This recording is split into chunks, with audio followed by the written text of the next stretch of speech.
Hello, roller skaters and fellow citizens. Welcome to this edition of the New York City Roller Skate Club. My name is Marion Green, and I'm the host of this show. We'll be coming into your homes each week, bringing you surprise interviews and exciting exhibitions of roller skating skills by some of New York City's most popular and talented roller skating artists. We'll also keep you informed about current roller skating events that are happening in and around the city. For those of you who believe that roller skating has died out, sit back and enjoy the show. You're in for quite a treat. It's a good day, and welcome to this edition of the New York City Roller Skating Club. My name is Marion Green, and I am your host, as always.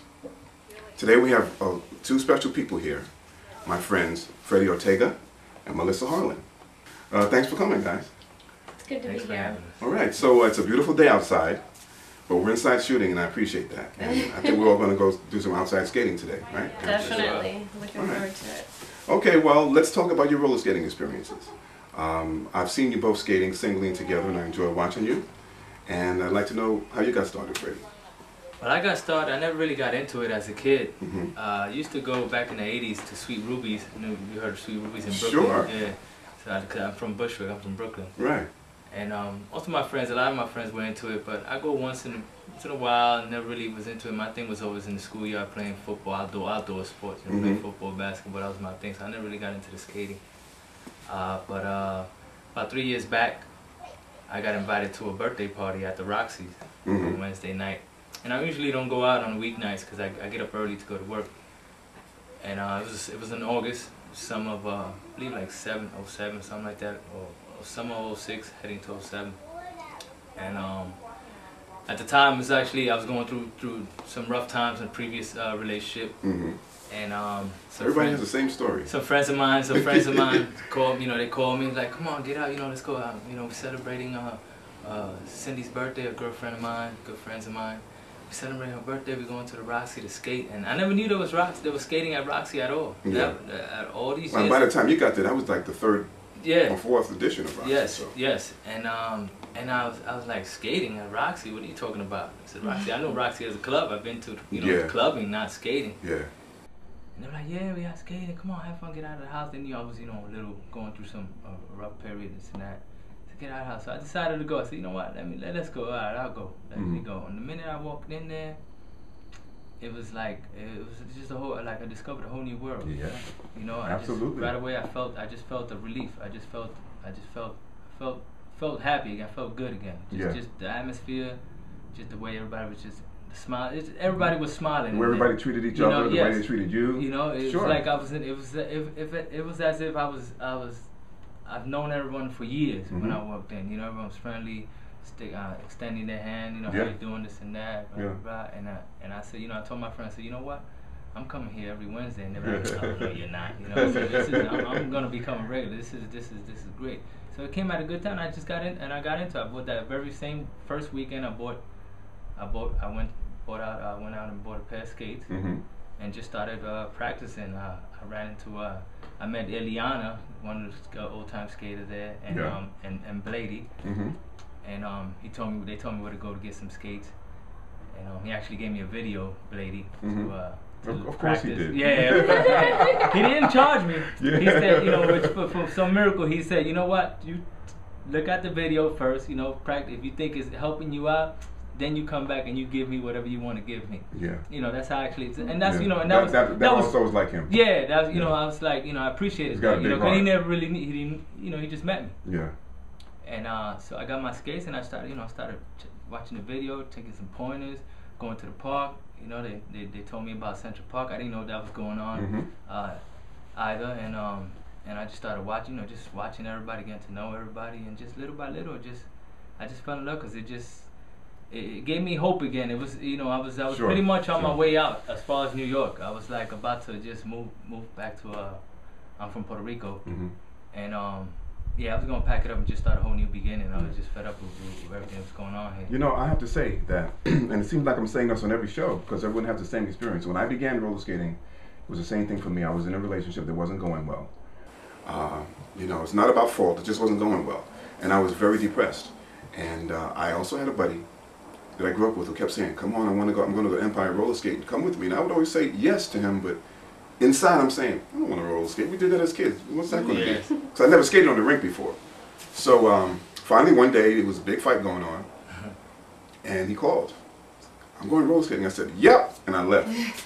And I walked in and exactly what you said. I walked in and my mouth went. I mean, I saw the people skating. I heard the music. I saw the beautiful girls. I was like, you know what? What have I been doing all the rest of my life? And that was it. I never stopped.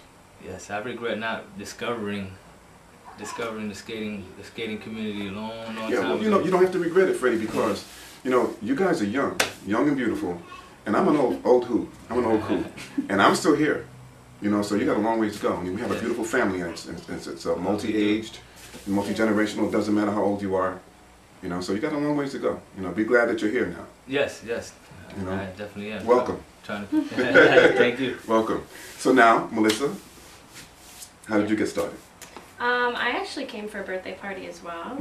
And Bless those birthday parties. I know. And I came with my sister, and I was new to New York. I had been here maybe about 6 months. And I just got hooked right away. I love the speed, I love the people, the whole atmosphere of it. And I started practicing on Mondays.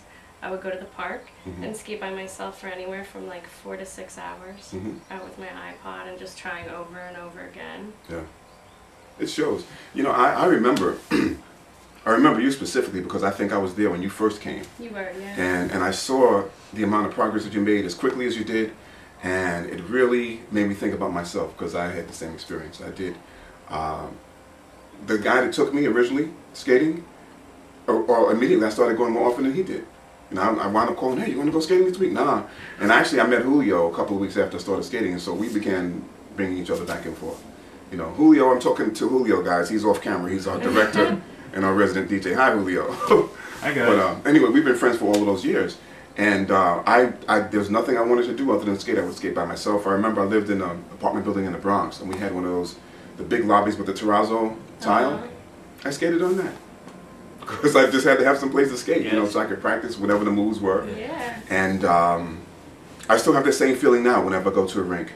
Among the many things that happen for me is that I always want to try something different, or I always want to get a little bit better at something that I'm already doing.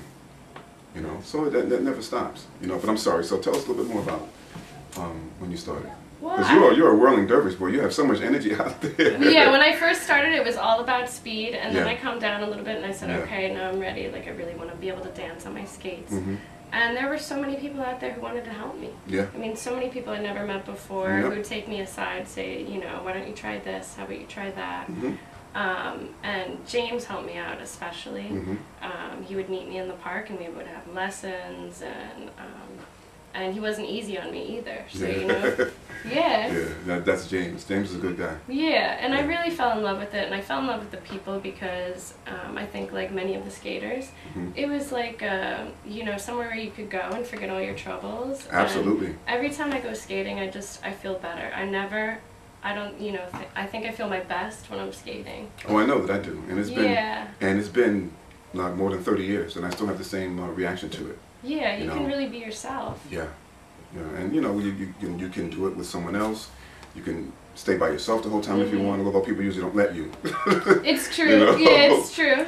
But it's not like you have to go there to be with somebody or to meet somebody, and that's. I think you probably noticed that, Freddie, when you first came. Yes, no stress. Like I'm pretty sure you heard before from other interviews you've had. It's just there's no pressure. Yeah, we want to hear it over and over again because it's the truth. You walk in there, just you don't feel pressure like you gotta fit in. You just automatically you're welcome, and you feel like you fit in. You unwind any problem like you've heard before, any problems you've had. Basically, goes out the window for a couple of hours. While you're skating. And you after skating you feel a lot. You feel a lot better, feel relaxed. And I also feel more equipped to deal with whatever it is because. Just be able to step away from that stress or whatever it is for a while gives you a better viewpoint, It does, yeah. I know you're talking about people helping. I'll never forget there was a guy who skate guarded at the Empire roller rink when I first began skating. His name was Big Mike. Because he was big. He was a great skater. And when I was learning how to go backwards, trying to go backwards. And I was doing it, but I was very insecure. And every time I felt that someone or something in the back of me, I would turn around. So I was doing it one day, and he was behind me. And I tried to turn around, and he went, wham! He said, don't turn around. I was trying to turn. He said, don't turn around. He said, skate around it. He said, if you think somebody's in your way, skate. And he had never said anything to me before, not even hello. So I, kind of